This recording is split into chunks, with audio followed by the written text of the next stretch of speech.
No, Dr. Umar Farooq, you took exactly 25 minutes, which were given to you. And we were late to start with. Now, I'm sure you will agree with me that this was a very thought-provoking first session. And from the reaction from the delegates' faces, I could see that there were a lot of questions. But unfortunately, I have the responsibility of time management. If I don't stop here, we would not be able to finish the conference in time, and this will create a lot of problems. So I would like to thank the speakers for today's first session, Abid Shakil, Salman Khan, and Dr. Umar Farooq, for sharing your very valuable thoughts on the topics you have chosen. Those of you who would like to have individual conversations with the speakers, I would encourage you to engage with them during the breaks. So before we finish this session, I would like to come up with this statement on behalf of Dr. Salman Khan, who says that whatever he has presented, this is in his individual capacity. So this should not be referred to the organization he works for. Before we conclude this session, I would like to request Brother Khalid to come over and administer the ceremony for gift giving to the speakers. السلام عليكم ورحمة الله. فضيلة الشيخ الدكتور كهلان الخروصي إذا تتكرم بتسليم بعض الهدايا للمتقدمين أو المشاركين عفوا. أيضا من العطاء الذي تفضل بالدكتور سلمان الدكتور فاروق، نعدكم إن شاء الله في الأشهر القادمة أن نطور هذه الأفكار ونحاول أن نخصص ندوة خاصة في تطوير فكرة الاقتصاد القائم على الشريعة وليس القائم على التمويل التقليدي والبنوك التقليدية إن شاء الله.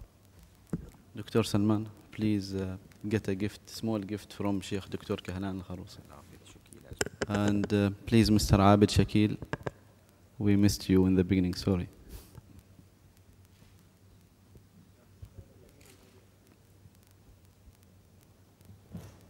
Dr. Farooq, please.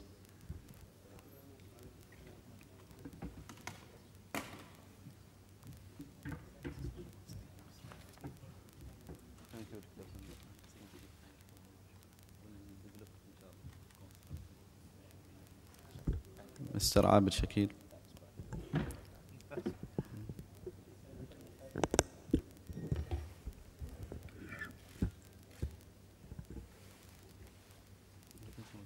Right, we are going to start our session number 2, which is session 6 of the conference.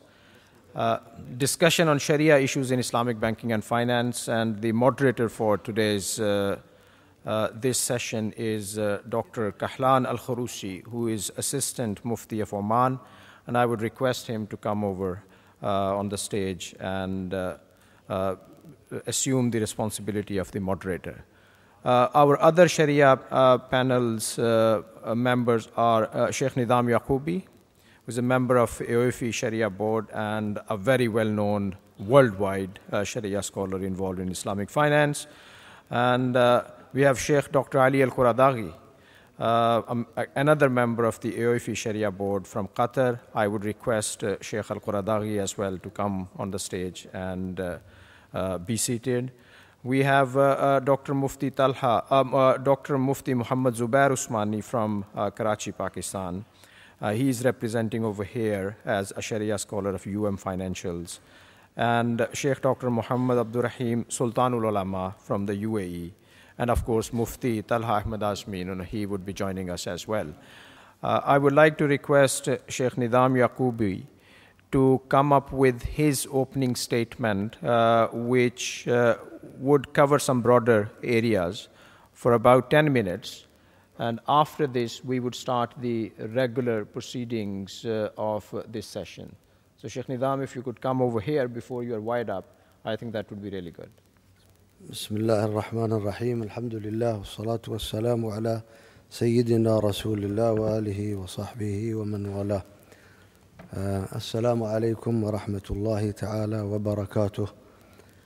I am very happy to be here with our brothers in Oman, and I congratulate them on their new regulations with regards to Islamic banking and finance, which was an aspiration of our Omani brothers for a long time. And alhamdulillah that they have achieved it.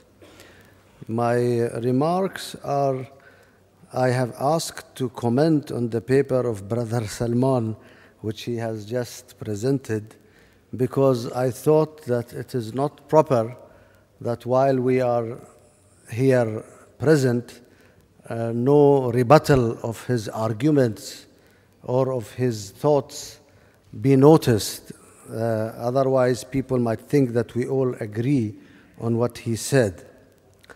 I thank him on his very sincere intentions. However, I completely disagree with this dichotomy which he is building between Sharia-based and Sharia-compliant. There is no such dichotomy existing. Anything which is Sharia-compliant is Sharia-based. Now you can say that the degrees might differ according to his view or some other scholar's view, but there is no such dichotomy, and even those who coined this term have themselves regrets to coining it or to using it. And I am precisely referring to the one who invented this term, and he personally told me that this was not his intention. Number two, he mentions the form over substance argument, and this is an argument which is very well known in all legal jurisdictions. And this problem is a very wide problem. It has relationships with macroeconomics, with the actual system of banking, whether we want financial intermediaries or not. It seems that he does not want any financial intermediary. He wants to turn all banks to commercial entities, to companies. If you want to do that, you can do that. However, financial intermediaries have been very well developed in the world for the last 400, 500 years. What are we going to do? How we are going to mobilize deposits of people? And all these things, if you don't want to do it, then you should be very clear. And if you want to do it, then there are ways to do it. And how to protect the public's funds and the ordinary deposits of people and not to use it in very risky things and all these things. There are Islamic banks which are investment banks. You can do musharaka, mudaraba, whatever you want, and they are doing. We have in Bahrain maybe 30 or 28 of them. They are doing. But to ask commercial banks to go to that level and to be completely, like a company, trading company, it's also, there are difficulties. There are antitrust laws. They are going to be competitors with the traders of cars, of homes, of land. You want to make that? You want to create such a problem? It's a very dangerous idea to ask for. And also the example which he gives about intentions and about maqasid, of course he is mixing between personal intention, maqasid al-mukallafin, and between the maqasid of Sharia. These are two different things. And he is quoting the hadith, إِنَّمَا الْأَعْمَالُ بِالنِّيَّاتِ. This is a personal intention.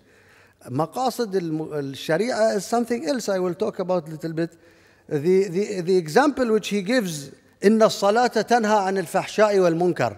This is a very nice example, which I want to use it against him. Because he says, now, if somebody prays, however, he is still committing sins. He is still drinking. He is still dating girls. So, then is he allowed to leave the prayers? He should forsake the prayers? Or he is still bound by the rules of Sharia? So shall we say that because you are violating the maqasid of Sharia, because your prayers are not making you a good Muslim, then it is better for you to leave prayers? This is a big problem. This is what he is insinuating. So if the banks are not fulfilling the maqasid in his view, or some of his colleagues or some scholars, then they should abandon all what they are doing now, because it is Sharia-based, not Sharia-compliant, not Sharia-based, creating this dichotomy and showing people that there is this tension. This is very dangerous assumption. It is a very dangerous assumption to bring. Yes, we can say we need improvement, we need more regulations to make it better. That is okay, we accept it. But to create a dichotomy which does not exist, all the 8 madahib of Islam agree that even if a Muslim is sinning, he must continue praying. So these banks, even if they are not fulfilling the complete view or the complete whatever you want to do, they are still bound by the rules of positive law, by the rules of Sharia. They cannot leave, these laws, even if they are at the minimum level. Even if they are at the minimum level. And also, the brother says that there is no time value of money in Islam, like this. This is completely wrong. Time value of money is accepted in Islam if it's an integral part of the commercial contract. In a sale, deferred sale is time value of money. All the scholars accept. I don't want to go into more details, and maqasid and all these things are very well discussed elsewhere.